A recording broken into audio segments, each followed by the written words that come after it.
it is difficult for Putin to try to find a way out from this situation. Does this mean that he cannot really find this way out from this war? He can't reverse his policy because there's interesting opinion that he has sacrificed too much in this war. I mean, human losses, economic losses, that he just simply cannot reverse his war. He cannot end this without achieving his main aims.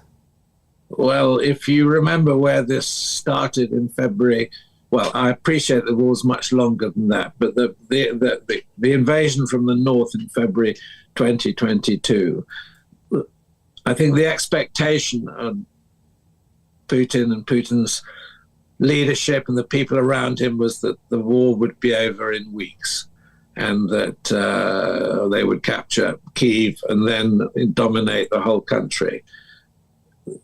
3 years later, they've expended so much that it's very difficult now to go backwards. I mean, what we would say in English is that, you know, he's in a very deep hole and he's still digging and he's going on digging. And for example, although he has sort of said, well, maybe we'll consider a ceasefire and then come up with one or two minor proposals, there's no evidence at all at the moment that Russia is serious about a ceasefire. And he is just stringing the Americans or Trump's administration along, saying, well, maybe yes, but meaning no in terms of his reaction and his activity. You just mentioned that Vladimir Putin still continues his policy. He cannot reverse it. Moreover, recently he said that Russian army would be able to finish off the Ukrainian army. However, Russian army couldn't do this throughout these 3 years of full-scale war. Don't you think that Putin is overplaying his hand by promising achieving such maximalist goals, but he doesn't have any ability to capture the whole army, finish off Ukrainians? Well, it's very hard to imagine after 3 years of conflict that the Ukrainian military, which has been remarkable in its performance, is going to, as it were, fold its cards and give up. I just don't believe that. I think there is a worry, though, on the Ukrainian side, which is the threat that Trump may start withdrawing support. And one saw the impact of that when cooperation was briefly ceased and the Russians moved to take back some of the Kursk, the salient. So I think what's important from Kyiv and Ukraine's point of view is that there is sustained military support. The American element is very important. Okay, Trump has threatened maybe to stop that, but so far that hasn't happened. And what we need to know is what Trump will do if Putin refuses to move in the direction of a ceasefire. I mean, the only bit that he's proposed is a ceasefire in the Black Sea, where the Ukrainian naval capability, this extraordinary use of new technology, has pretty much driven the Russian Navy out or to the far side of the Black Sea back to their bases. And it's a remarkable naval achievement. Also, in your article for The Telegraph, you noted that Trump has two options to put pressure on Vladimir Putin to provide Ukraine with military support or also to impose sanctions against Russia. However, you just said in your interview that neither option will deliver a result which will match Trump's impatience to achieve a quick ceasefire. Does this mean that even if Trump uses all means of pressure on Putin, it will be not enough to actually end the war? Well, the answer is there's so much uncertainty about Trump's reaction, what he'll do next. I thought it's very, very hard to predict that. I mean, the reason I wrote that article, which I hope is widely read, particularly read in Washington, is to try to get across the point that there's there's a real danger in doing a rapid ceasefire deal, because Russia is in a deteriorating position, and actually, the longer the war, in my opinion, goes on, the more that Putin plays into Ukraine's hands, as long as support for Ukraine is sustained. And I think there's a new important element in this is a new German Chancellor, Merz, and a possible changing attitude on the part of Germany, where Merz will be much more willing to arm and to support the Ukrainian military. That won't replicate what the Americans do, but it could make a significant difference. So the important thing here is that Ukraine really does, in my opinion, need to hang on and to push Russia to the point where these stresses begin to show results. The other issue, which is, I think, vitally important, and we see the effects of this already, is Trump's policies are reducing the price of energy, oil and gas in particular, and this has a very detrimental effect on the Russian economy. And there is a further point which I made in that article about what I would call secondary sanctions. If the United States were to ramp up secondary sanctions, by that I mean sanctions on the countries, that's primarily India and China, who are buying Russian energy, this would make a huge difference to, it would speed the weakening of the Russian economy. Let's cover also this intention of Trump for a quick ceasefire deal. Steve Witkoff, after the meeting with Russian dictator Volodymyr Putin, proposed Trump to support this Russia strategy to give up 4 Ukrainian regions to Russia, according to Reuters. What such plan would mean for global security if it is being implemented by Trump?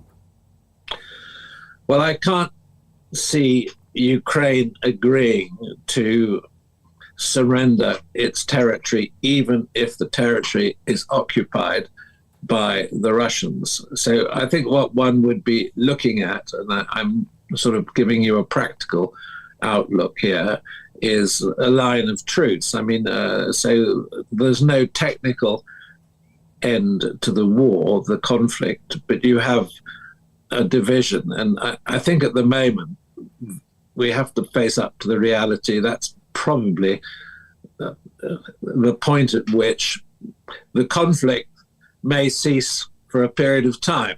But of course, it is a situation which would be precarious for European security. And there would be significant concern. So I don't think any of the European powers are going to agree to the surrender or the loss of any territory. But as I said, you have a line of truce in between North and South Korea, for example, and that is the last truce line of the Cold War. Without an agreement, and it's possible to envisage some sort of situation which might correspond with that in Ukraine. Also, let's cover current split in the White House. According to today's article in the Wall Street Journal, U.S. Secretary of State Marco Rubio and also retired U.S. General Kit Kellogg are trying to convince Trump to be more tough on Russia. However, on the other hand, we have Steve Witkoff, who is advising Trump to move forward with this quick deal. He's confident that Vladimir Putin will agree to full ceasefire. What is your assessment of the split in the White House and two groups of people who have really different opinions? Is there a chance that they would have one single united approach to this war? Well, I think there is. I haven't seen any evidence myself, and I'm aware that there may be a difference of opinion. I've done a podcast with Rubio. This was a long time ago, and Rubio's expressed view is pretty clear cut. on the importance of supporting and continuing to support Ukraine. And one of the points that Rubio made in discussion with me, and I've heard him make it with other people, is that, Trump does not want to have an Afghan-type disaster occurring at the beginning of his presidency, so that, you look at the impact that had on Biden's reputation as president. It was very, very damaging. So I am of the view that, there isn't yet a clear policy line, which is encouraging in a way, because it may mean that Trump's previously expressed view is being modified and changed. I think the other leader who met Trump and probably argued with him very logically and strongly about the danger of making concessions to Russia was when the Finnish Prime Minister Alex Stubb went to the States, and of course had the advantage, he's a very good golfer, playing golf with Trump. And that conversation was widely reported. So, what I find interesting at the moment is that Trump has not moved to make concessions to Putin. Okay, there have been discussions which indicate that he might, but they haven't actually happened. And I'm sure there is this debate going on. And if Putin shows no willingness at all, which is the case at the moment, to accept a ceasefire or to compromise at all on his war objectives for Ukraine, they're completely unmodified, then the likelihood is that, Trump does have to toughen his stance and toughen his position. Also, he has been threatening sanctions, secondary tariffs against Russia. However, it seems only also that he is providing Vladimir Putin with lots of time. He is not setting any kind of a quick deadline for this. What is the reason why Trump is has a so friendly stance with Putin and giving him a lot of time for this decision on a full ceasefire? Well, in a way, I think I've argued that, an early ceasefire is not to Ukraine's advantage. So, but look, Trump has got, he's done an awful lot quickly, and a lot of it's been done spontaneously without it's difficult to detect, where there's a plan, where there's a strategy. And at the moment, there's huge preoccupation, as you're well aware, with the tariff issue and the relationship with China and the modification of that and the chops and the changes, the negotiations. My experience, which is quite extensive, of dealing with the US government is that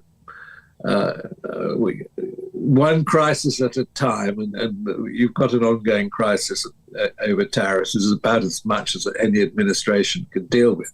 I think, in a way, as I've said already, it's to Ukraine's advantage that there isn't a hasty deal, because Russia, in my book, is in a vulnerable situation, and we need to help Ukraine to hold the line. The cost in this conflict to Russia, I was looking up the statistics in the last month, and Russia's advance militarily has slowed. The losses on the battlefield for them are over 40,000 casualties and deaths, over 5,000 pieces of military equipment, hardware. This is huge, and Ukraine is basically being very successful, not necessarily at holding territory all along the line, but in wearing down the Russian military effort. And the other point which is important to consider is what impact a further mobilization on the Russian side will have politically in Russia. Bear in mind that the people who pressurized the Russian leadership during the war in Afghanistan were Russian mothers, and they are a potent political force in Russia if the cost becomes unacceptably high. And the recruitment now, which has been in the sort of non-Russian parts of Russia, in the rural areas where families have been paid a lot of money to bring in more soldiers, we're reaching the point where he's going to have to recruit in Russian urban areas. And this politically will have a huge impact in Russia, in my view. You just mentioned about Russia's mobilization. Vladimir Putin has just called up another 160,000 young men as in a conscription campaign. He said that they will not fight in the war against Ukraine. However, if he decides to continue war against Ukraine, if he rejects a ceasefire proposal, do you think that he will be forced to conduct another round of full-scale mobilization?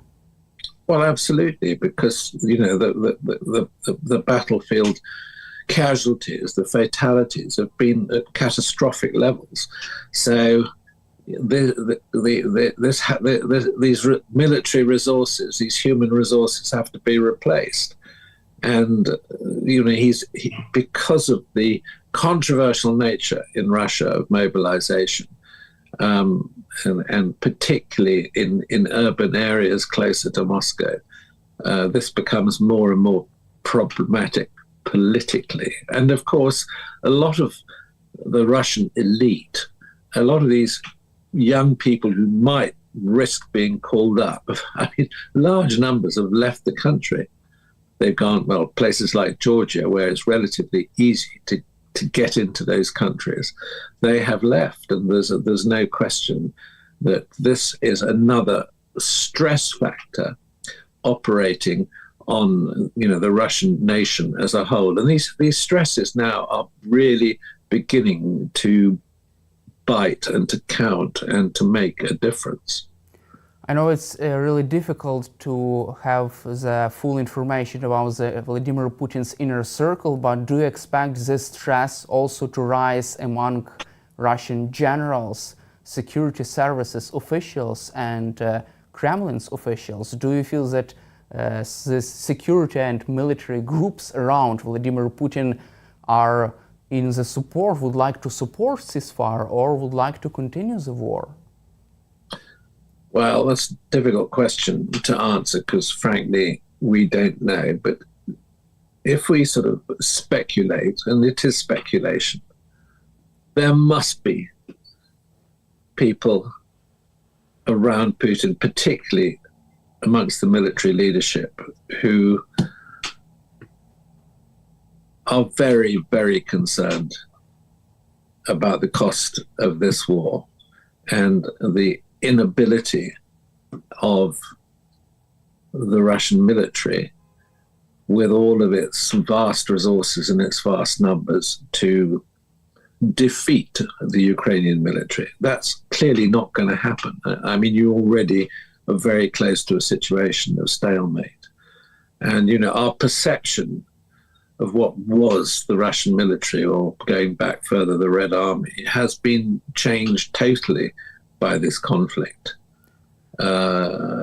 It hasn't been able to achieve what many people would have thought for that military capability, a pretty straightforward objective. It's failed.